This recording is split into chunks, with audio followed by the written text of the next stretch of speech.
Teman-teman sekalian, di sepanjang tahun 2024 ini kita sudah mengeluarkan 6 saham dari watchlist kita ya, kita keluarkan untuk kita gantikan dengan watchlist baru. 6 diantaranya adalah saham MAPA, saham CAS, GJTL, ACES, BRIS, dan juga CAM.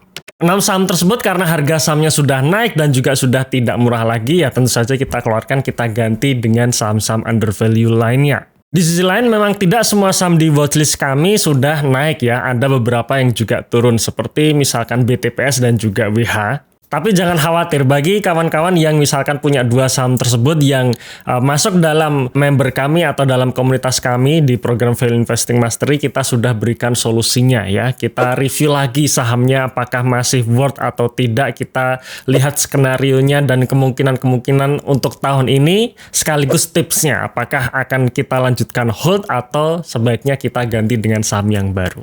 Nah, buat kawan-kawan yang belum bergabung di komunitas kami, saya sarankan untuk mengikuti program Value Investing Mastery ya, karena di situ saya akan menemani perjalanan kalian semua dalam mengarungi pasar saham yang serba volatile ini. Pelajari lebih lanjut program Value Investing Mastery, linknya di bawah ini ya, atau dalam kolom komentar yang sudah kami pin.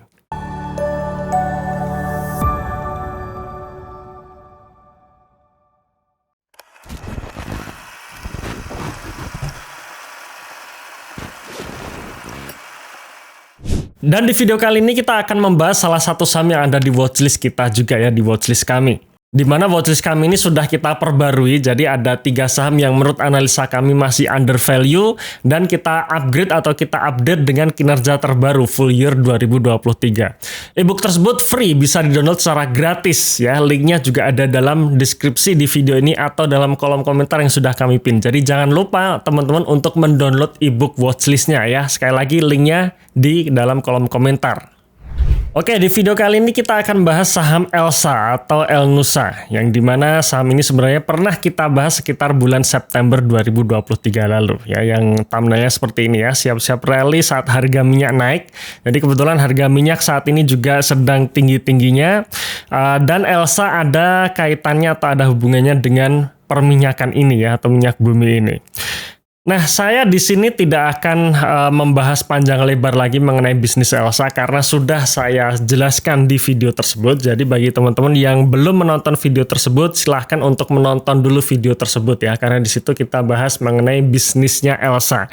Nah, di video kali ini saya akan langsung masuk to the point ke kinerjanya. Sebelum kita masuk ke kinerjanya, kita lihat perkembangan harga sahamnya dulu. Jadi dari bulan September tahun lalu sampai hari ini bisa dikatakan saham Elsa ini sideways ya, di mana harga sahamnya hanya bergerak di situ-situ saja, sekitar 400-an ya.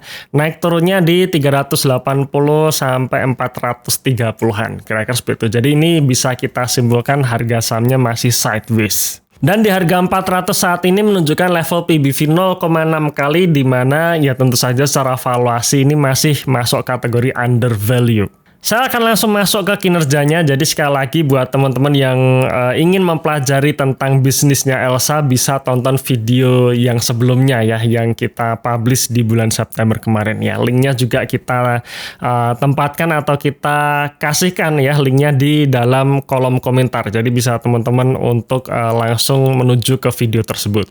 Kita langsung masuk saja ke kinerjanya, di mana secara full year tahun 2023 secara kinerja Elsa membuka kinerja yang menurut saya bagus ya. Pendapatannya naik 2%, laba brutonya naik 28%, dan laba bersihnya pun naik 33%. Jadi di sini ada pertumbuhan kinerja untuk Elsa. Tapi kenapa harga sahamnya tidak terapresiasi? Karena menurut saya problemnya di kinerja kuartal 4-nya. Di mana kinerja kuartal 4 secara laba bersih minus 38% ya. Jadi secara pendapatan sebenarnya naik 15%, tapi secara laba bersih minus 38%.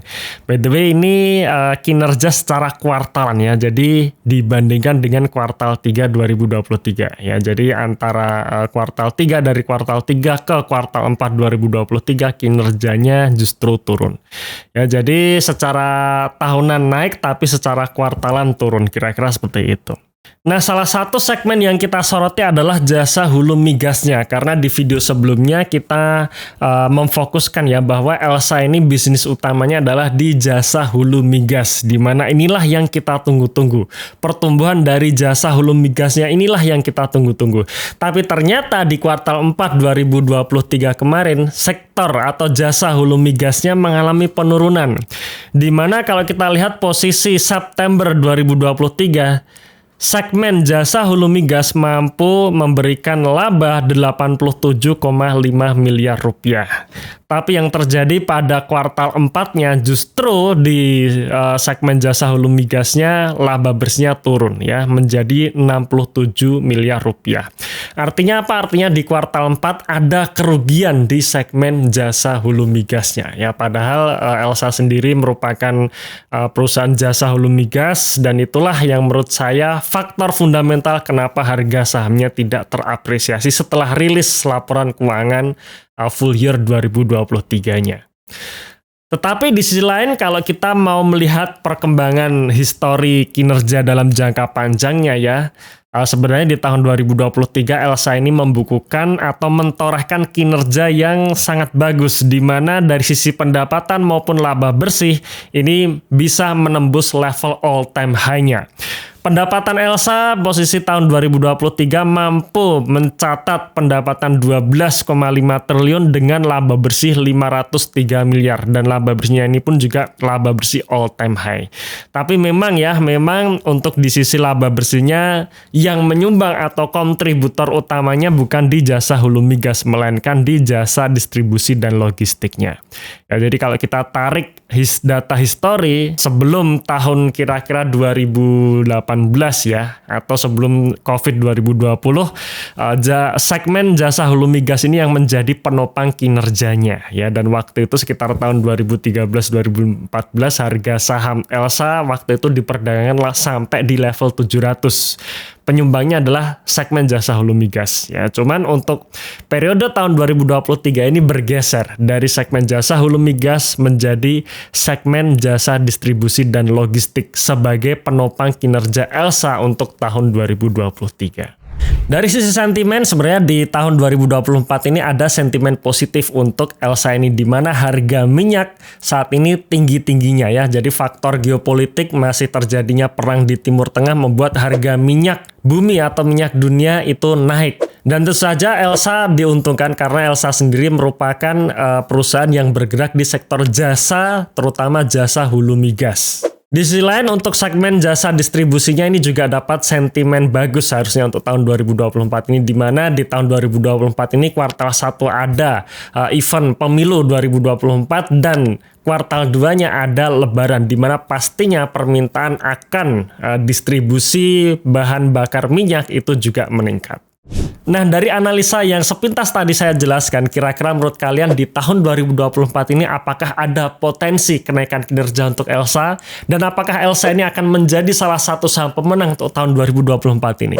Share pendapat kalian di kolom komentar ya.